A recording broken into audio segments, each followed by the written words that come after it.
Hello, awesome students. I have an amazing, incredible topic to share with you. Today we're going to learn about alternative evaluations. The buyer decision process includes 1. Need, problem recognition, 2. Information search, 3. Alternative evaluation, 4. Purchase decision, 5. Post-purchase evaluation.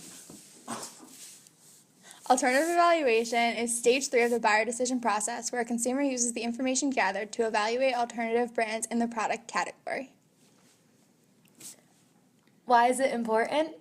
It's an integral part of the buyer decision process that evaluates the consumer's consideration set and makes it easier for the consumer to make a decision. Influencers include evaluative criteria, importance of criteria, alternatives considered, consumer's attitude, degree of involvement. Alternative evaluation is also related to MAU. Hi, Mal. Alternative versus attribute. Using the alternative decision strategy, one looks at one alternative at a time. Using the attribute decision strategy, one looks at one attribute at a time. Compensatory versus non-compensatory. Compensatory. A good value on one attribute can compensate for a bad value on another attribute. Non-compensatory. One attribute may not compensate for another. For each attribute, we reject if it misses the cutoff. Low MAU. Choice tactics include performance, habit, brand loyalty, price, normative, effective, and variety seeking. How can marketers affect alternative evaluation? In high MAU, decision framing, the reference point or anchor in the decision process, or loss aversion. Framing is the way in which a person defines a choice as a gain or a loss. Low MAU.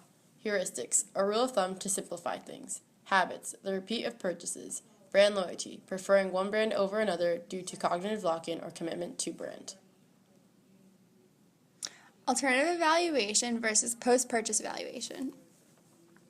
What is post-purchase evaluation? It is a stage immediately after the purchase where the consumer reflects on whether or not the product or service has met his or her needs. How are alternative evaluation and post-purchase evaluation different?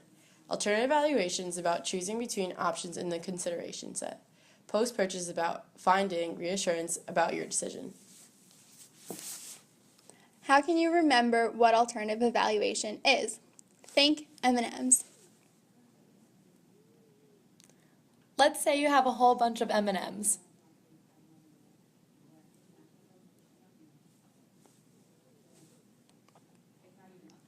Now say you picked a few M&Ms to choose from.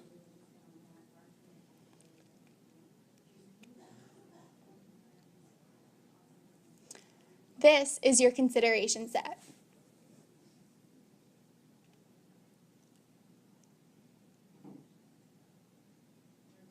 This is your selection.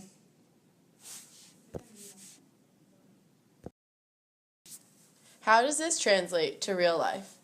Think about what you do before you're about to go to a party. If you're like most 21-year-old people, you go to the liquor store to purchase your choice beverage. Let's say you walk into the liquor store wanting beer. Which beer brand are you going to choose?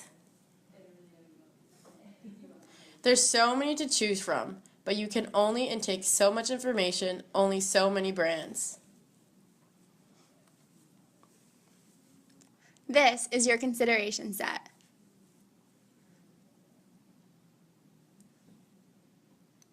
You narrow it down. Bottles, your favorite brands, cheap but not too cheap. And finally, you make your decision and buy a case of beer. You are ready for the party. But wait, before you go, let's test your knowledge with a multiple choice question. Which of the following does not influence the evaluation of alternatives? A. Importance of criteria. B. Decision rules applied. C. Alternatives considered. D. Consumers' attitudes. E. None of the above. If you chose B, you are correct. I hope this lesson has helped you better understand alternative evaluations. created using Powtoon.